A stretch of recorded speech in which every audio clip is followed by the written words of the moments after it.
কোনো দল যদি তারা নিজস্ব ক্যান্ডিডেট দিতে চায়, এটা আমরা এতদিন গণতন্ত্রের কথা বলে আসছি, এখন সবার তো অধিকার আছে, তাই না? সবার অধিকার আছে, তারা যদি ক্যান্ডিডেট কোনো জায়গায় দিতে চায় সেটা তাদের অধিকার আছে, সেটা নিয়ে তো আমাদের আলোচনার কিছু নাই। সেটা যদি আমাদের সাথে একসাথে মিলেও দিতে পারি, তারা যদি ইন্ডিপেন্ডেন্টলি দিতে চায় তাও দিতে পারে, কারণ এই অধিকার তো সকলের আছে, তাই না? আমরা আলোচনার ভিত্তিতেও যদি আমরা মনে করি আমরা জোট হিসেবে কাজ করেছি এতদিন, সেটাও হতে পারে। তার বাইরে যদি তারা ক্যান্ডিডেট দিতে চায় দিতেই পারে, অসুবিধা নাই। আমার মনে হয় আমাদেরকে এই বিষয়টা একটু বোঝা উচিত যে গণতান্ত্রিক আমাদের যে বাধা বিপত্তির মাধ্যমে যে রাজনীতি, এই বাধা বিপত্তির রাজনীতি থেকে বেরিয়ে আসতে হবে। সবাইকে সেই স্বাধীনতা দিতে হবে, প্রত্যেকটি দলের অধিকার আছে। আমরা কোনো কিছু রুল আউট করার অধিকার বিএনপিরও নাই, অন্য কোনো দলেরও নেই। কাউকে রুল আউট করার অধিকার কারণ নেই। সকলের অধিকার আপনাকে সম্মান জানাতে হবে। যে জায়গাগুলোতে ঐক্যমত হবে সেটা নিয়ে আমরা এগিয়ে যাব। যেখানে ঐক্যমত হবে না, আপনি আগামী নির্বাচনে প্রত্যেকটা দলের অধিকার আছে সেটা জনগণের কাছে নিয়ে যাওয়া, এর বাইরে কোনো আলোচনা নেই। যত ঐক্যমত শব্দটা কি ব্যবহার কি হয়েছে, ঐক্যমত কমিশন অর্থাৎ কি, যতটুকু ঐক্যমত হবে। যেটা ঐক্যমত হবে না, আপনাকে জনগণের কাছে আগামী নির্বাচনে নিয়ে যেতে হবে। কারণ আমাদেরকে তো বাংলাদেশের জনগণ কোনো দায়িত্ব দেয় নাই যে বাংলাদেশকে আগামী বাংলাদেশ কীরকম হবে সব দায়িত্ব যে রাজনীতিবিদরা বসে সমাধান করে দেবে, এই দায়িত্ব কোনো দলকে বাংলাদেশের মানুষ দেয় নাই। যেখানে ঐক্যমত হবে অতটুকু ঠিক আছে, না হলে আপনি জনগণের কাছে যান না, আগামী নির্বাচনে আপনার ম্যান্ডেট নিয়ে আসেন, আপনি যাই চান তা নিয়ে আসেন, কোনো অসুবিধা তো নেই। আলোচনার বিষয় হচ্ছে যতটুকু ঐক্যমত হবে তার বাইরে যাওয়ার কোনো সুযোগ নাই।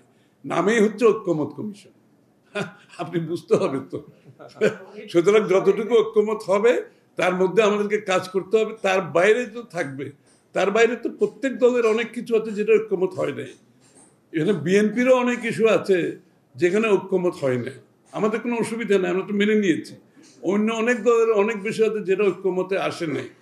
সুতরাং তাদেরকে, যেগুলো ঐক্যমত আসে নাই, তাদেরকে আগামী নির্বাচনে জনগণের কাছে গিয়ে ম্যান্ডেট নিয়ে সংসদে আসতে হবে তো, তাই না?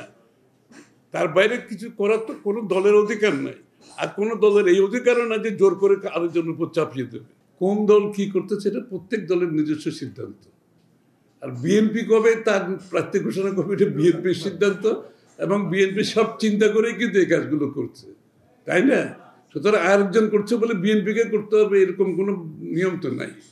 যারা করছে সেটা গুড ফর দেম, আমরা সেটা অসুবিধা রাখতো।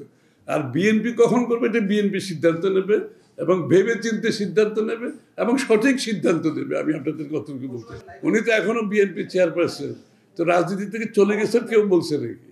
উনি অসুস্থ, সুতরাং ওনার জায়গা থেকে আজকে আমাদের অ্যাক্টিং চেয়ারম্যান সাহেব দায়িত্ব পালন করছেন, এবং ওনার দায়িত্ব পালনের মাধ্যমে আজকে বাংলাদেশের জাতীয়তাবাদী দল এগিয়ে যাচ্ছে।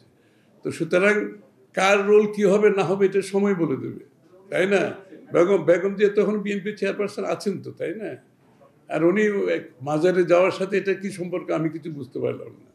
মাজারে তো যেতেই পারবে, ওনার মন চাইছে ওনার স্বামীর কবরে যাবেন, হ্যাঁ, ওনার মন চাইতে পারেন না, ওনার মন চাইছে, উনি গেছেন।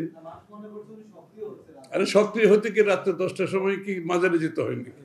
সক্রিয় হওয়ার জন্য তো অনেক কিছু করা যায়।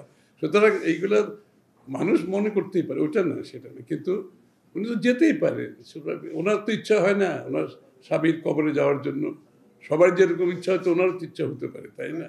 এটা খুবই স্বাভাবিক ঘটনা। এটাকে রাজনীতিকরণের কোনো সুযোগ নেই।